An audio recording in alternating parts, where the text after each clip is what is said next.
Hey hi everyone, welcome back with another new video. ये हमारी video series रहने वाली है architecture awareness question series.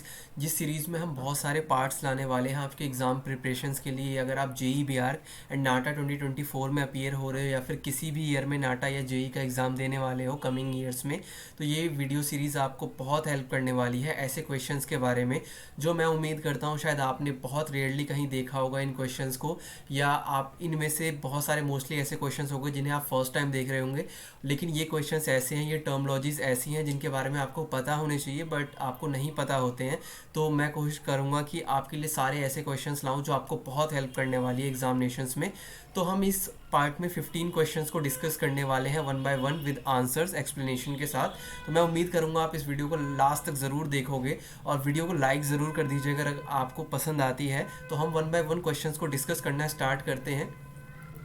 So the first question is, in classical architecture, what is the purpose of frieze?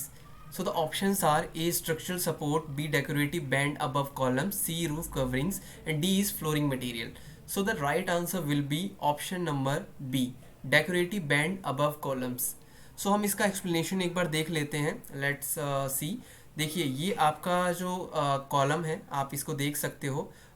इसमें आप देखिए तो आपको पता चलेगा कि ये जो हमारा कॉलम के ऊपर वाला जो पोर्शन होता है पूरा का पूरा एंटाब्लेचर वाला पार्ट जो ये हम देख सकते हैं। तो इसमें इसको तीन कैटेगरी में डिवाइड कर दिया जाता है। First one is architrave, frieze and the third one is कॉर्निस।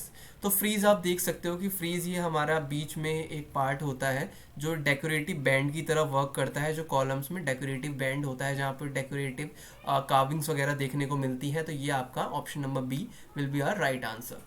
Next question देखते हैं। The Pantheon in Rome is an example of which architectural style? The options are A, Gothic, B, Romanesque, C, Neoclassical, and D is Baroque. So the right answer will be option number C, Neoclassical architecture. Third one is, what is a primary feature of brutalist architecture? The options are ornate decoration, option B, use of natural materials, option C, exposed concrete surfaces, option D, elaborate facades. When we talk about brutalism architecture, we generally talk about this term. What is brutalism? The term is characterized by rock exposed concrete. So the right answer will be option number C, exposed concrete surfaces. Next question, what does the term vernacular architecture refers to? The options are architectural styles influenced by ancient Greece, locally adapted and traditional building styles, C, high tech and futuristic designs, D, architectural styles popular in urban areas.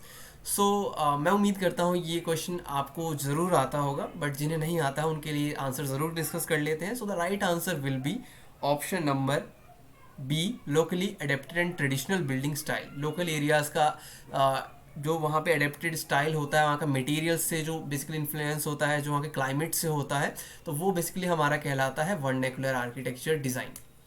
Next question देखते हैं।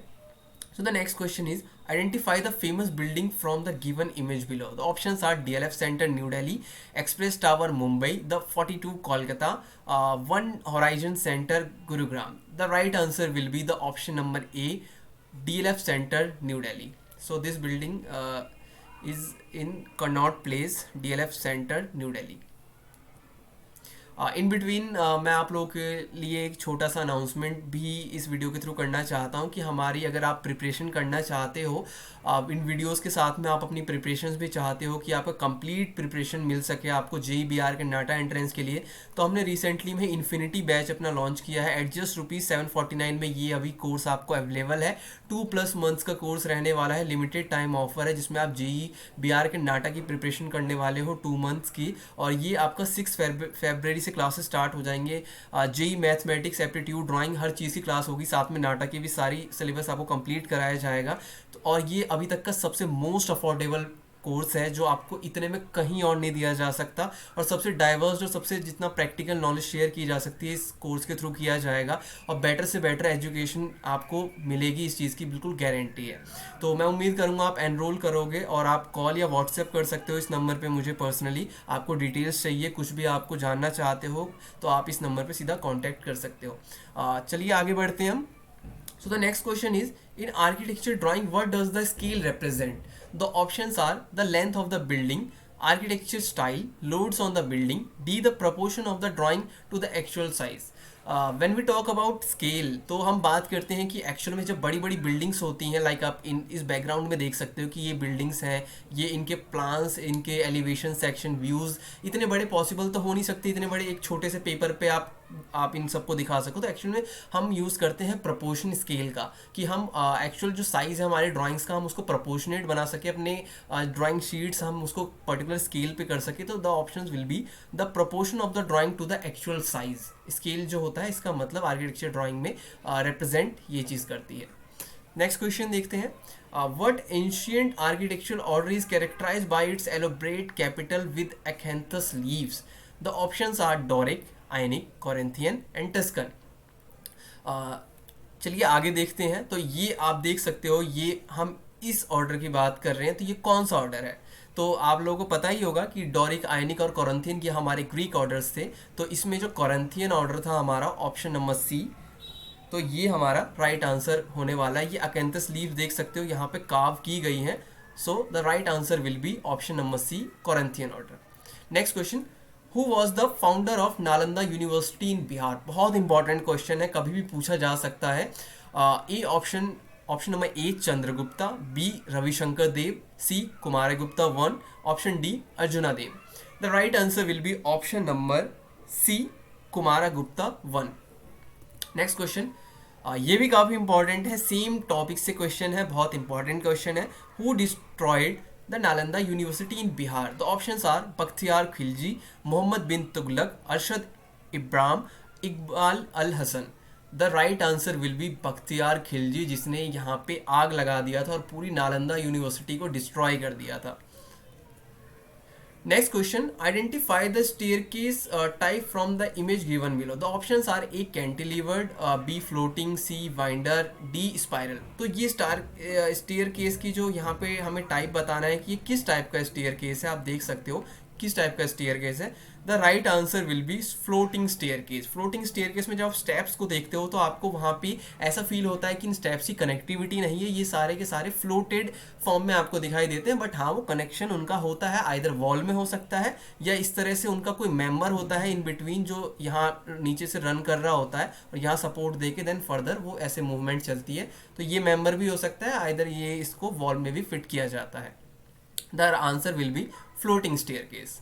Next question, what design approach was used to design this famous Apple park building? ये building आप लोगों ने देखा होगा, but ये question बड़ा इंपॉर्टेंट बन जाता है कि इसमें क्या डिज़ाइन कॉन्सेप्ट यूज़ किया गया, क्या अप्रोच था इस बिल्डिंग को डिज़ाइन करने का। The options are A biophilic design, B futuristic design, C circular oriented design, D ring design um. The right answer will be option number A, biophilic design. So what is biophilic design? Actually, biophilic design is something that incorporates elements of nature into built environment like homes, official buildings, etc. So अब हम बात करते हैं कि what it actually includes. So it includes things like plant, natural materials, which promotes human habitation with nature, or you can simply say that connection with nature.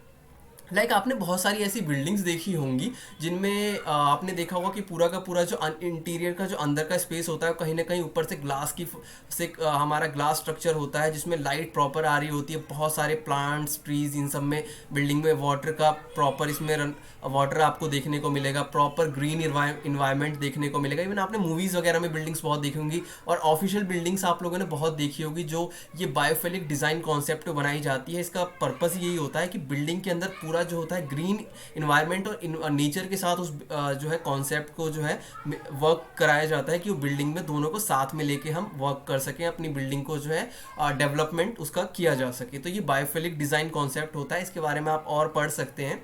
Next question देखते हैं, which architect introduce the concept of blobby texture characterize by organic amoeba like structure? बहुत important terminology है, blobby texture क्या होता है। The options are Rem Koolhaas, Zaha Hadid, Greg Lynn and D option is Frank Gehry. So the right answer will be option number C, Greg Lynn.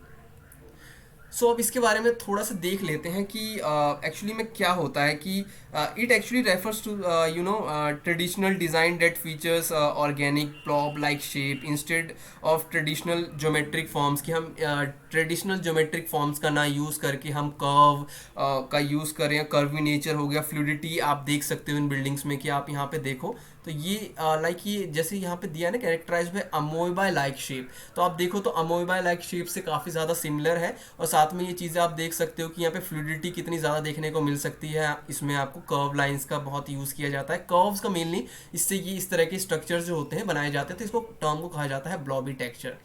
So the right answer will be option number C, Greg Lynn. ठीक है, ग्रेगलिन जो थे ये concept इन्होंने ही दिया था, introduce किया था ब्लॉबी टेक्सचर को, तो आप इनके बारे में भी स्टडी कर सकते हो। नेक्स्ट क्वेश्चन देखते हैं, what is the purpose of living roof in sustainable architecture. So what is actually living roofs? तो living roof is also known as green roofs, और you can say simply green roof having greenery over there. So what is options are aesthetic enhancement, storm water management, C solar energy absorption, D structural reinforcement. The right answer will be option number B, storm water management. When we talk about living roofs, तो living roofs जो होते हैं वो मतलब उनका purpose क्या होता है आपको अगर मैं दिखाऊं यहाँ पे, तो लाइक आप देख सकते हो कि ये इस तरह से फसाड है, इसके ऊपर जो ये रूफ है यहाँ पे आप देखो तो पूरा ग्रीनरी आपको देखने को मिलेगा। तो एक्चुअली होता क्या है कि इन छतों के ऊपर काफ़ी सारी लेयर्स होती हैं, लाइक ये बहुत सारे आपको लेयर्स देखने को मिलेंगे। अब वेजिटेशन और इनके सॉइल के जो लेयर होते हैं वो स्पॉन्जी सरफेस की तरह एक्ट करते हैं, कि वो स्पॉन्जी सरफेस होंगे जिन पे जो स्टॉर्म वाटर, मतलब हमारा रेन वाटर, आप स्टॉर्म वाटर कहे समझना है आपको, रेन वाटर, तो वो उसको एब्जॉर्ब करने का काम करते हैं। जो इंटेंस रन ऑफ जो होता है, जो मतलब काफ़ी ज़्यादा अमाउंट में तेज़ी से जो रन ऑफ होता है वाटर का, जो स्टॉर्म वाटर का, उसको प्रिवेंट करते हैं। और फ्लडिंग जो एक्चुअली में हो जाती है कई बार, कि बहुत ज़्यादा अमाउंट में वाटर का एक जगह इकट्ठा हो जाना ऐसा, तो फ्लडिंग को भी रोकते हैं और साथ में इरोजन्स को भी प्रिवेंट करते हैं। तो ये आपको समझ में आ गया होगा कि लिविंग रूफ्स, आपको ये नई टर्म पता चली होगी, लिविंग रूफ और green roof. So the right answer will be storm water management. Next question. The Habitat 67 housing complex in Montreal was designed by which architect for the Expo 67 World's Fair? The options are I.M. Pye, Moshe Safdie, Philip Johnson and Jean Nouvel. So the right answer will be Moshe Safdie. Moshe Safdie architects की famous, बहुत famous building है habitat 67, आप देखना एक बार इसको ज़रूर। हम next question देखते हैं।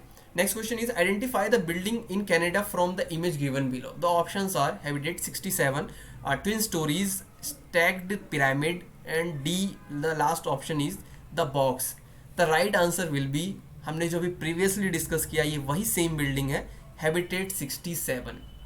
ठीक है, तो मैं उम्मीद करूंगा इन क्वेश्चंस के थ्रू आपको बहुत सारी चीज़ें नहीं पता चली और आपको काफ़ी कुछ नया सीखने को मिला, आपको कुछ नई टर्मोलॉजीज़ के बारे में पता चला।